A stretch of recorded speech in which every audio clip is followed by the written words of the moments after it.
Então, nesses últimos dias, Jesus fez várias previsões. E me deparando aqui no capítulo 24 de Mateus, a partir do versículo 9, diz assim a respeito desses últimos dias, que já não é de hoje que isso acontece, desde a primeira vinda de Cristo.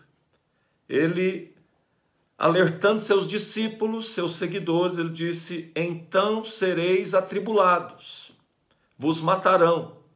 Isso tem acontecido desde o Império Romano, no primeiro século. Sereis odiados de todas as nações por causa do meu nome. Neste tempo muitos se escandalizarão, trairão e odiarão uns aos outros. Nós vamos ver um acirramento das crises, até familiares, das animosidades, das intrigas, das brigas, das discussões, que pode chegar até a morte. Isso nós temos visto isso acontecer. Levantar-se-ão muitos falsos profetas e enganarão a muitos. Infelizmente, Jesus disse que nos últimos dias muitos chegarão diante dele e dirão: Senhor, em teu nome nós pregamos a muitas pessoas, profetizamos. Em teu nome nós expelimos muitos demônios. Em teu nome fizemos muitas maravilhas, muitos milagres. E Jesus disse: eu lhes direi na cara, na lata, abertamente: não vos conheço, apartai-vos de mim, vós que enganam, vós que praticam a iniquidade. Não é o fato de ter carisma que necessariamente a pessoa tem caráter. Uma coisa é carisma. Muitos podem ter carisma, serem carismáticos. Porém, outra coisa é ter caráter. Tem muitos enganadores, infelizmente, que pregam de forma maravilhosa, que seduzem com a sua prédica, com a sua oratória, porém, o seu caráter, a sua conduta, diz outra coisa. Justamente é isso que nós precisamos cuidar. Paulo, alertando seu discípulo Timóteo, ele disse: olha, tem cuidado de ti mesmo, cuida de ti mesmo e da doutrina, porque você pode pregar a muitos e você mesmo ser desqualificado. Então nós temos que tomar muito cuidado. A palavra de Deus diz lá em Tiago que muitos de vós não queiram ser mestres, porque receberão mais duro juízo. De Deus, infelizmente, não se zomba. Tudo que o homem semeia, ele há de colher. Então, continuando aqui, ele diz no versículo 12: por se multiplicar a iniquidade. A palavra iniquidade significa anomia, significa transgressão da lei, ou seja, leis que vão ser elaboradas, que contrariam, que estão na contramão dos princípios de Deus, leis que afrontam a Deus. Por exemplo, agora, lei que está tentando ser aprovada, a lei do aborto. Vira e mexe, a lei do aborto tenta ser aprovada e já foi aprovada em alguns países. Leis que proíbem a disciplina da criança. A palavra de Deus é muito clara. Disciplina a criança no caminho que deve andar e mais tarde não se desviará dele. Nunca, em nenhuma fase da história tivemos crianças tão rebeldes que afrontam os pais. Crianças, inclusive, que colocaram pais na cadeia, simplesmente por serem disciplinadas.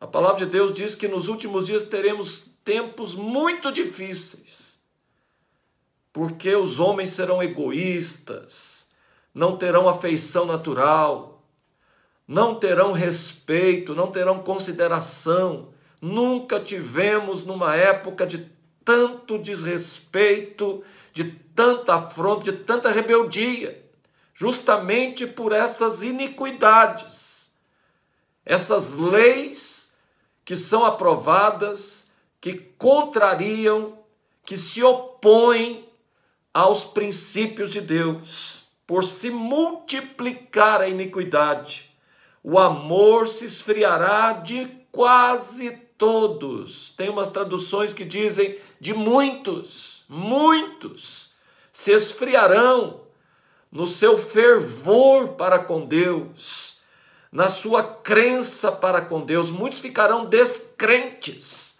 É tudo que o diabo quer. O diabo quer afrontar a nossa fé. A palavra de Deus diz que a nossa fé será provada, que a prova da nossa fé é mais preciosa do que todo o ouro que resiste, que brilha. Então, a nossa fé vai ser afrontada mesmo.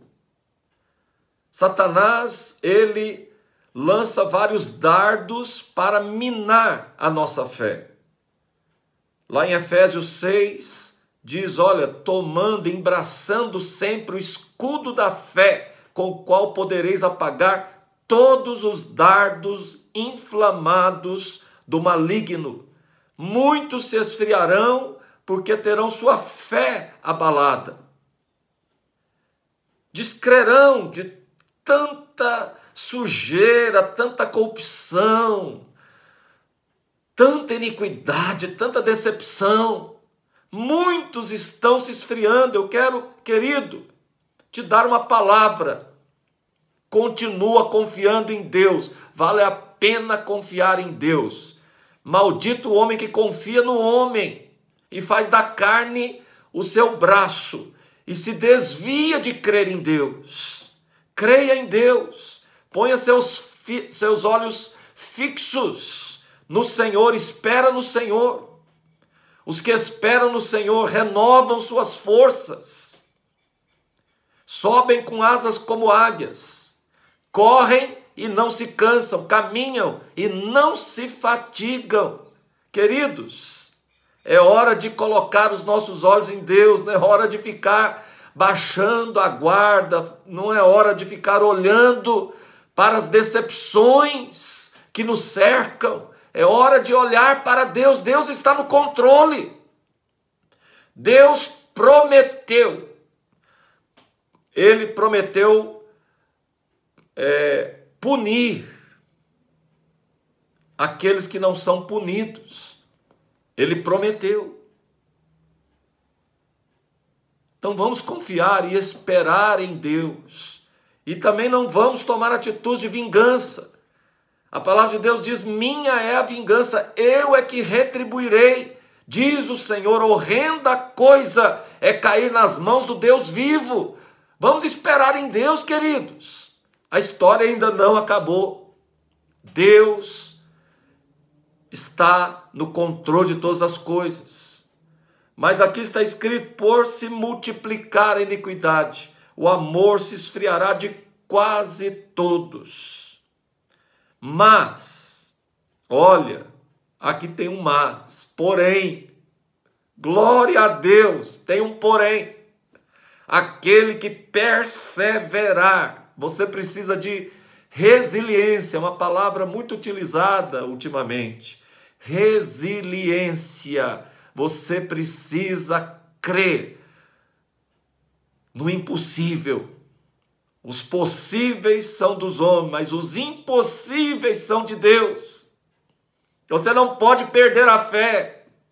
Deus está no controle de todas as coisas. Eu retribuirei, diz o Senhor.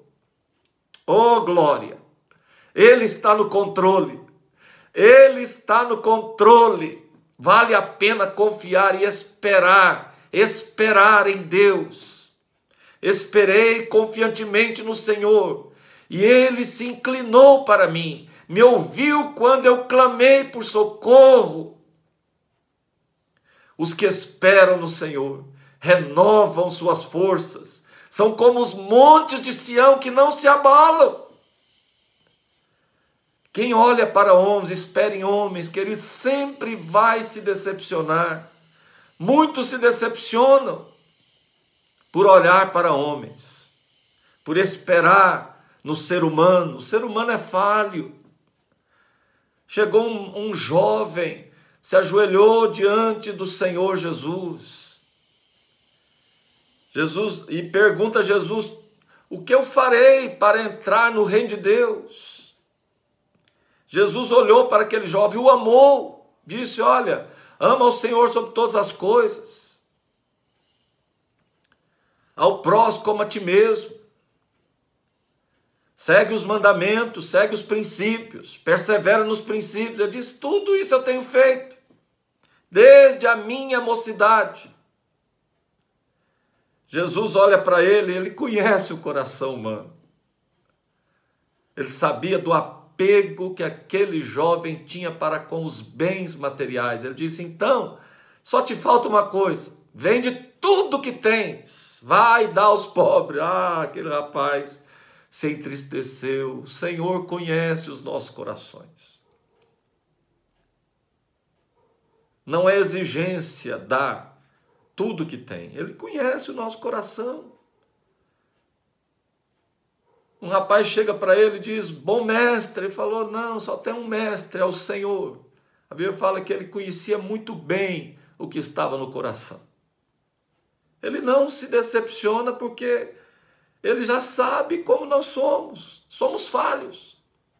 A Bíblia fala que ele se compadece das nossas fraquezas. Ele se compadece das nossas fraquezas. Ele tem compaixão. Ele não se compadece da nossa rebeldia, das nossas afrontas, do nosso orgulho, da nossa prepotência. Não, mas ele se compadece de fraquezas, de quebrantamento. Ele sabe que somos falhos. Ele sabe que podemos falhar e ele se compadece da nossa fraqueza.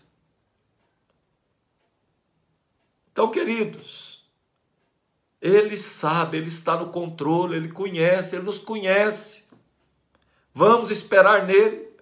Não é hora de decepcionar nem consigo mesmo. Espera no Senhor, pede perdão, clama pela misericórdia do Senhor. Mas não é hora de decepção. Se a gente olhar para homens, mesmo para nós mesmos, sempre vamos nos decepcionar. Olha para o Senhor. O Senhor não nos decepciona. Ainda que a sua justiça pareça tardia, mas ele é longânimo para convosco, não querendo que ninguém pereça. E aqui ele termina dizendo: aquele, pois, que perseverar até o fim, este será salvo. O evangelho será pregado em todas as etnias, todas as nações, então virá o fim. O fim só virá quando o evangelho alcançar todas as nações da terra, inclusive Israel ficará por último. Mas também vai ser alcançado pelo evangelho, também vai se dobrar. Jesus disse: eu só vou voltar o dia que este povo de Israel clamar: bendito aquele que vem em nome do Senhor, Baruch Rabá, aquele que vem em nome do Senhor, bendito, bendito Messias, bendito.